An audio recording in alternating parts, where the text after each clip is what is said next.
अस्सलामुअलैकुम नाजरीन, मैं हूँ रुखसार करीम और आप देख रहे हैं टुडे पाकिस्तान। नाजरीन, आपको अहम खबर से आगाह करते चलें कि कोयटा में मुतादा अपोजिशन का हुकूमत के खिलाफ एहतजाज।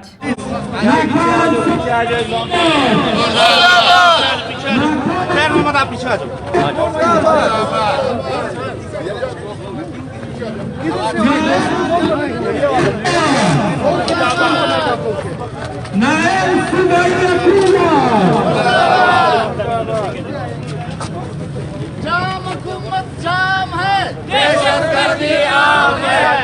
आप लोग खड़े हो जाइए। जाम है, दहशतगर्दी आम है। थोड़ा पीछे आ जाओ, जाम हुकूमत जाम है।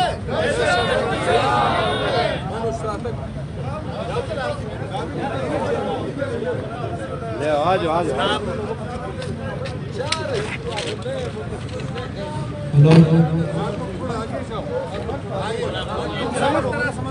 बस बाकी